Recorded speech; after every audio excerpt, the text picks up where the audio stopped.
We at the Lowy Institute have worked on a project called the Asia Power Index. This has been 3 years in the making. We now have launched 2 annual editions, one in 2019 and one in 2020.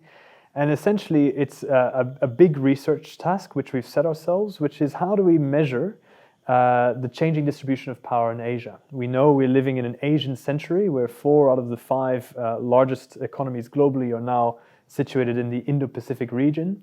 And we know that there's a reassertion of great power politics.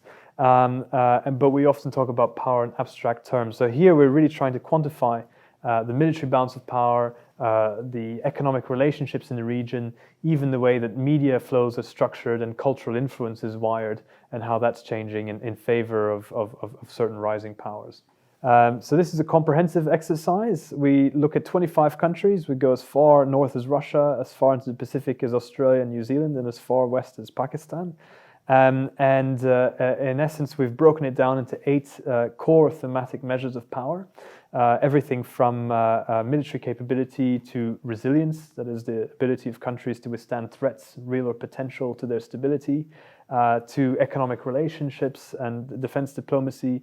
And in essence, what we're trying to do is not only look at what countries have in terms of their capabilities and their resources, but also what they do with what they have in terms of their influence and their strategic ambition.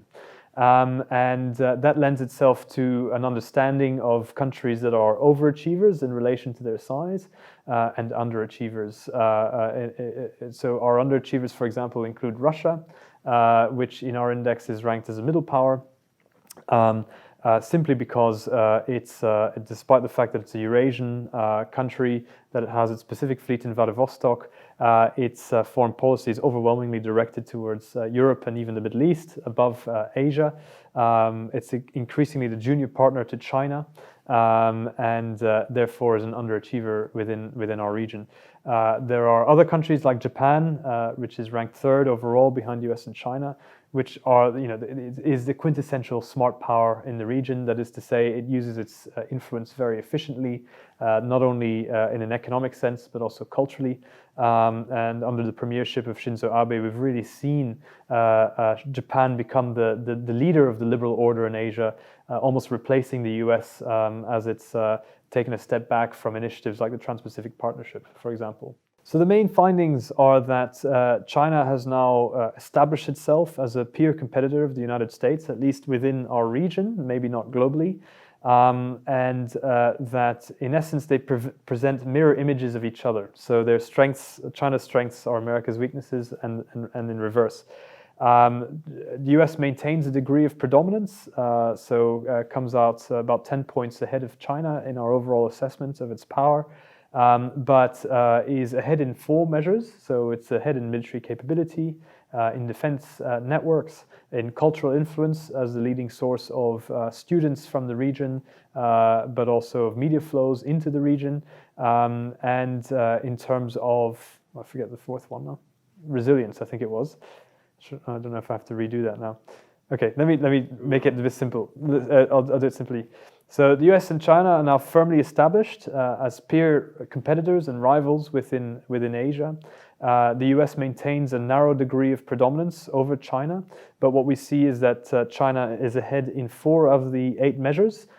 Its strengths lie in economics, not only the size of its economy and the gravitational pull of its market, but also in terms of its economic diplomacy, in terms of the Belt and Road Initiative.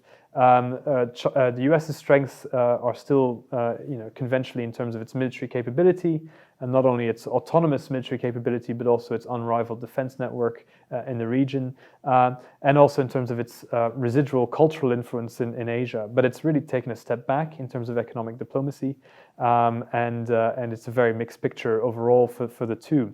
We think that neither the US nor China will be able to exert undisputed primacy in our region. So it's not to say that China will replace the US as a unipolar power, but that we are dealing with 2 superpowers that are increasingly gridlocked. And beneath that is a long tail of major powers and middle powers who will increasingly have to determine the future of the order in the Indo-Pacific themselves. And Japan, as I already mentioned, is firmly in the lead on that. you.